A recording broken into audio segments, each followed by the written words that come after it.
Hello friends, कैसे हैं आप सब। उम्मीद है आप सब बहुत अच्छे होंगे और आपकी प्रिपरेशन भी अच्छी चल रही होगी। तो जैसा कि हमने आपसे कहा था कि जो बिजनेस स्टडीज के अंदर हमने 12th क्लास के लिए जो चैप्टर 1 स्टार्ट किया था, उसमें हमने पहली क्लास के अंदर डिस्कस किया था कि मैनेजमेंट क्या होता है। उसकी डेफिनेशंस के बारे में बात की थी, उसके कंसेप्ट के बारे में बात की थी, उसकी कैरेक्टरिस्टिक्स देखी थी, उसकी इंपॉर्टेंस देखी थी। आज की क्लास के अंदर हम देखने वाले हैं कि मैनेजमेंट जो है वो as a art, as a science, as a profession कैसे कैसे क्या रोल प्ले करता है। तो उसके बारे में आज हम लोग देखेंगे। इसके पहले वाली क्लास का जो आपको लिंक है वो आई बटन में मिल जाएगा, साथ ही डिस्क्रिप्शन में उसका लिंक मिल जाएगा, वहां से आप उसे भी देख सकते हैं। तो चलिए आज की क्लास को स्टार्ट करते हैं। देखिए, अगर मैनेजमेंट एज अ आर्ट बात करें तो आर्ट मैनेजमेंट कैसे हो सकता है। तो देखिए, यहां कहा गया है कि art refers to skillful and personal application. Art क्या है? आर्ट बेसिकली आपकी स्किलफुल को रिप्रेजेंट करता है और आपके पर्सनल एप्लीकेशन को रिप्रेजेंट करता है ऑफ एग्जिस्टिंग नॉलेज। जो आपके पास एग्जिस्टिंग नॉलेज है, जो आपकी स्किल है, उसको पर्सनली आप कैसे एप्लीकेबल करते हैं, ये उसके बारे में बात करता है। अब एक बात यह है कि स्किल क्या होती है, इसको जरा गौर कीजिएगा।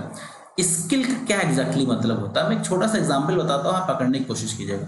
देखिए, जैसे मान लीजिए आप देखते होंगे कि आपके बचपने में, इवन अभी भी आप देखते होंगे कि आपके मोहल्ले में, आपके पड़ोस में या रोड पे कहीं आपको एक बंदर नचाने वाला बंदा मिलता होगा, जो साइकिल पर आता था और उसके पास दो बंदर होते थे, एक उसने पीछे बैठा रखा होता, एक आगे बैठा रखा होता था। और उन दोनों बंदर को ले जाके वो डमरू के आधार पे उन बंदर को नचाता था। अब आप सोचिए, अगर आपको वही दोनों बंदर मिले और आपको नचाना हो, तो वो बंदर आपको नचा देंगे, आप बंदर को नहीं नचा पाएंगे। तो बंदर को नचाने की उसके अंदर एक स्किल है, एक काम करने का एक तरीका है, नचाने का एक स्किल है, उसी को हम क्या बोलते हैं? स्किल बोलते हैं। दूसरा, आपने देखा होगा कि एक लड़की होती थी, छोटी सी लड़की 5-7 साल की, जो एक बांस इधर लगा है, एक पॉल उधर लगा है, उसके ऊपर एक रस्सी लगी है और रस्सी के ऊपर देखिए वो डांस मतलब एक बज रहा, और उस पर वो एक मटकी रख के सर पे रस्सी पर चलती है। आप सोच के देखिए कि आप ही कर पाएंगे? तो शायद नहीं कर पाएंगे। तो ये जो वो काम काम कर रहे हैं, दिस इज कॉल्ड स्किल। यानी कि मैनेजमेंट जो आर्ट है, आर्ट का मतलब कि आपके पास एक एग्जिस्टिंग नॉलेज है और उस एग्जिस्टिंग नॉलेज और स्किल का एक पर्सनल एप्लीकेशन बेसिकली आर्ट होता है, और जिसका इस्तेमाल हम एक डिजायर्ड रिजल्ट या डिजायर्ड आउटपुट पाने के लिए करते हैं।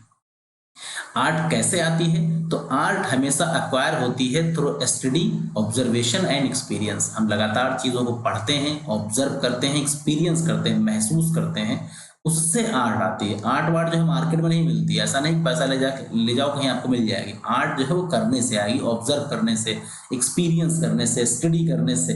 तो ऐसी चीज है जिसका कोई शॉर्टकट नहीं है, लगातार एफर्ट से आप इस चीज को क्या कर सकते हैं? अक्वायर कर सकते हैं।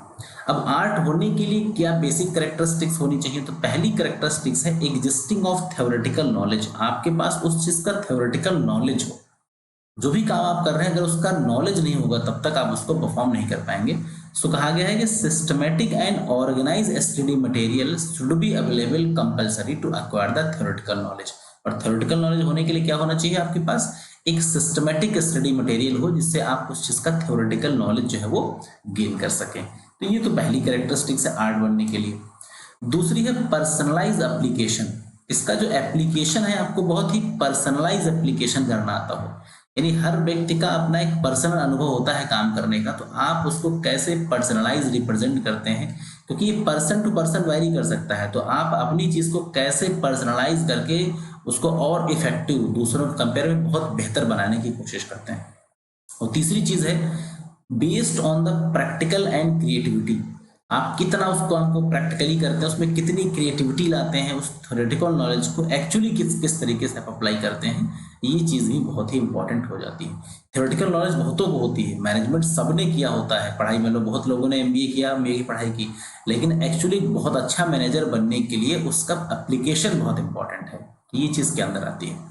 देखिए, मैनेजमेंट के बारे में कहा गया है कि मैनेजमेंट जो है एक also a huge value of a literature. Management literature books का बहुत बड़ा एक वैल्यू है, जिसमें मैनेजमेंट के डिफरेंट एस्पेक्ट्स हैं।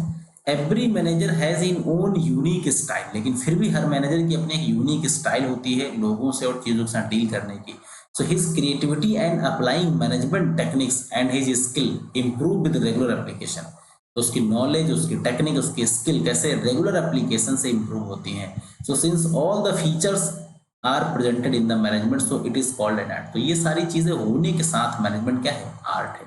तो मैनेजमेंट में क्या है? एक पर्सनलाइज एप्लीकेशन भी है, प्रैक्टिकल और क्रिएटिविटी नॉलेज पर बेस्ड होता है आपका। इसके अलावा आपके पास जो पुराना एक्सपीरियंस है उसके ऊपर बेस्ड होता है। तो इसीलिए हम मैनेजमेंट को क्या बोलते हैं, एज अ साइंस बोलते हैं, सॉरी मैनेजमेंट को एज आर्ट बोलते हैं। साइंस के बारे में आप जानते होंगे साइंस क्या होता है, कि साइंस के बारे में कहा गया है कि science is a systematic body of knowledge. Science क्या होता है, सिस्टमैटिक बॉडी ऑफ नॉलेज होता है, that is based on general truth, जो चीज जनरल ट्रुथ के ऊपर बेस्ड होनी चाहिए। कैन बी टेस्टेड एनीवेयर, जिसे हम कहीं भी टेस्ट कर सकें, किसी टाइम टेस्ट कर सकें, तब वो चीज क्या होगी, साइंस होगी। साइंस होने के लिए किसी चीज का सिस्टमैटिक बॉडी ऑफ नॉलेज हो, जनरल ट्रुथ के ऊपर वो बेस्ड हो, कहीं भी कभी भी उसे आप उस फैक्ट को चेक करें वो चीज सही निकले, तब वो क्या है, साइंस है। जैसे मैनेजमेंट क्या है, एक सिस्टमैटिक बॉडी ऑफ नॉलेज है, क्योंकि मैनेजमेंट के बहुत सारे प्रिंसिपल्स हैं, बहुत सारे टेक्निक्स हैं, बहुत सारे एक्सपेरिमेंट्स हैं जिनके ऊपर ये नॉलेज आपकी बेस्ड है। तो ये तो सिस्टमैटिक बॉडी ऑफ नॉलेज हो गया। एक्सपेरिमेंट और ऑब्जर्वेशन पर बेस्ड है। आपने ह्यूमन अप्रोच पढ़ा होगा, जिसमें एल्टन म्यू ने वेस्टर्न इलेक्ट्रिक कंपनी में बेसिकली क्या ऑब्जर्वेशंस किए थे, उसमें कुछ एक्सपेरिमेंट्स किए थे। तो एक्सपेरिमेंट और ऑब्जर्वेशन करके साइंटिफिक प्रिंसिपल्स डेवलप किए गए, और भी कई सारे प्रिंसिपल्स डेवलप किए गए जो मैनेजमेंट में यूज किए जाते हैं। तो इसलिए इसमें बेसिकली क्या है, आपका एक्सपेरिमेंट और ऑब्जर्वेशन पर बेस्ड है। और यूनिवर्सल एप्लीकेबिलिटी, तो जो साइंटिफिक प्रिंसिपल्स हैं आपके वो यूनिवर्सली एप्लीकेबल होते हैं वर्ल्ड वाइड। इसका मतलब है कि जो साइंस होने के लिए जो बेसिक रिक्वायरमेंट्स होती हैं, चाहे वो आपकी सिस्टमेटिक बॉडी ऑफ नॉलेज हो, चाहे वो आपका प्रिंसिपल बेस्ड हो, या आपका यूनिवर्सल वैलिडिटी हो, वो सारी चीजें आपको फिलहाल मैनेजमेंट देखने को मिलती है। यानी management has a systematic body of knowledge and its principle are developed over a period of time. तो इसके प्रिंसिपल भी समय के साथ डेवलप हुए हैं, जिन पे तमाम एक्सपीरियंस और ऑब्जर्वेशन बेस्ड हैं। इसका मतलब ये है कि चीजों को हम जरूरत पड़ने पर फिर सिचुएशन के हिसाब से मॉडिफाई भी कर सकते हैं। So the principle of management are not exactly as the principles of pure science. तो जैसे principles of management है वो pure science तो नहीं है, but it can be called an inexact science, यानी inexact science बोल सकते हैं। And the prominence of human factor in the management makes a social science.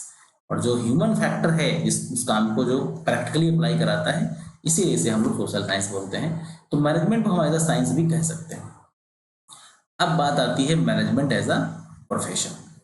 तो मैनेजमेंट एज अ प्रोफेशन कैसे, देखिए प्रोफेशन के बारे में जानते हैं कि profession means an occupation for which specialised knowledge and skills are required to enter in is restricted. हम जानते हैं प्रोफेशन क्या है, एक स्पेशलाइज्ड नॉलेज एंड स्किल्स हैं जिसमें हर किसी व्यक्ति की एंट्री रिस्ट्रिक्टेड होती है।